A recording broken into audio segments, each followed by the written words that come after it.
कल अपनी पुरानी सोसाइटी में गया था।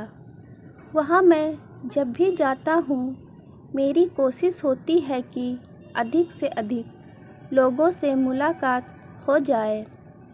कल अपनी पुरानी सोसाइटी में पहुंचकर गार्ड से बात कर रहा था कि और क्या हाल है आप लोगों का। तभी मोटरसाइकिल पर एक आदमी आया और उसने झुककर प्रणाम किया। मैंने पहचानने की कोशिश की।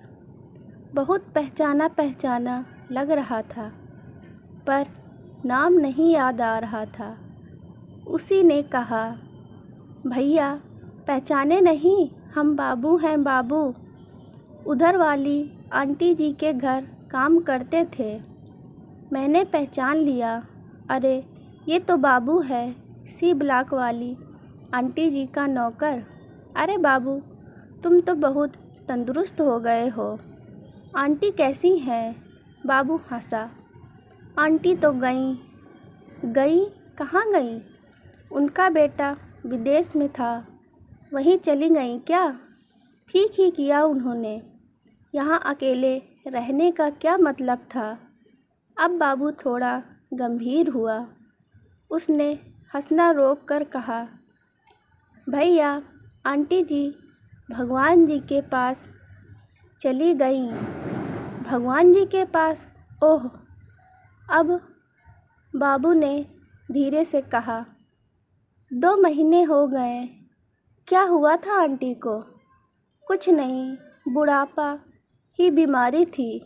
उनका बेटा भी बहुत दिनों से नहीं आया था, उसे याद करती थी पर अपना घर छोड़कर वहाँ नहीं गई। कहती थी कि यहाँ से चली जाऊँगी तो कोई मकान पर कब्जा कर लेगा। बहुत मेहनत से ये मकान बना है। हाँ वो तो पता ही है, तुमने खूब सेवा की। अब तो वो चली गई, अब तुम क्या करोगे? अब बाबू फिर हंसा। मैं क्या करूँगा भैया, पहले अकेला था, अब गांव से फैमिली ले आया हूँ। दोनों बच्चे और पत्नी अब यहीं रहते हैं। यही मतलब उसी मकान में? जी भैया। आंटी के जाने के बाद उनका बेटा आया था, 1 हफ्ता रुक कर चले गए। मुझसे कह गए थे कि घर देखते रहना।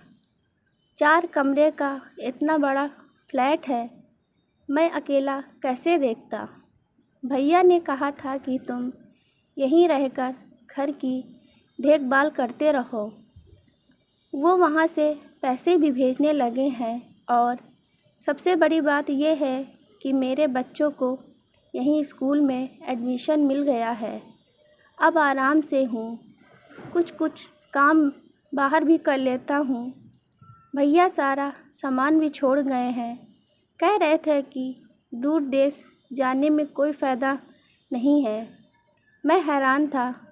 बाबू पहले साइकिल से चलता था, आंटी थी तो उनकी देखभाल करता था, पर अब जब आंटी चली गई तो वो 4 कमरे के मकान में आराम से रह रहा है। आंटी अपने बेटे के पास नहीं गई कि कहीं कोई मकान पर कब्जा न कर ले। बेटा मकान नौकर को दे गया है, ये सोचकर कि वो रहेगा तो मकान बचा रहेगा। मुझे पता है मकान बहुत मेहनत से बनते हैं, पर ऐसी मेहनत किस काम की जिसके आप सिर्फ पहरेदार बनकर रह जाएं। मकान के लिए आंटी बेटे के पास नहीं गई, मकान के लिए बेटा माँ को पास नहीं बुला पाया। सच कहे तो हम लोग मकान के पहरेदार ही हैं। जिसने मकान बनाया वो अब दुनिया में ही नहीं है। जो है उसके बारे में तो बाबू भी जानता है कि वो अब यहाँ कभी नहीं आएंगे।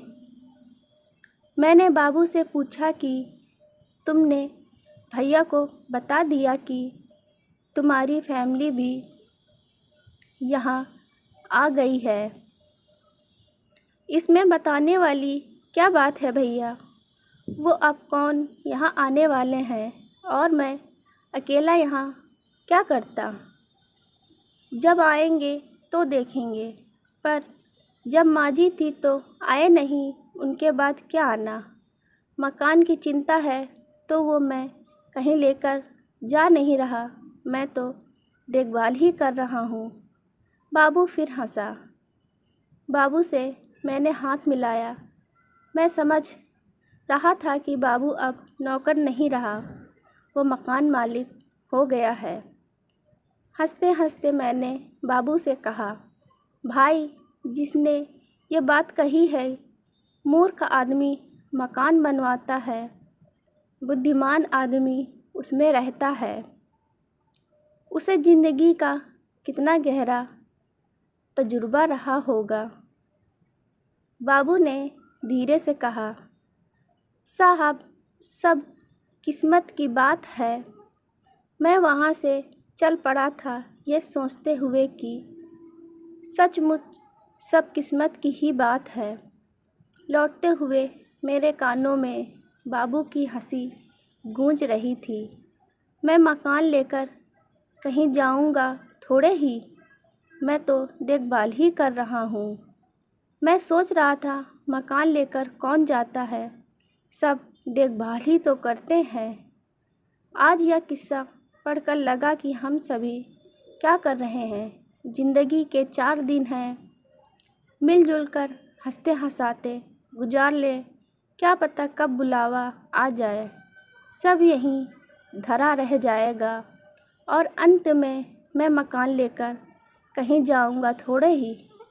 नौकरी कहानी में नौकर बाबू बिना कुछ किए ही नौकर से मकान मालिक बन जाता है और मकान मालिक अपने बेटे के घर में एक कमरे में रहने लगता है। इसे मनोरंजन अंदाज में इस तरह बताया गया है कि जीवन हम जिस चीज़ के पीछे भागते हैं, कभी कभी वो कितना निरर्थक और आधारहीन होता है और फिर किसी बिना परिश्रम किए फ्री में मिल जाता है। अगर आपको ये कहानी अच्छी लगी हो तो कृपया अपने दोस्तों को शेयर अवश्य करें। यदि आपको स्टोरी अच्छी लगी हो तो please subscribe, like and share अवश्य करें। धन्यवाद।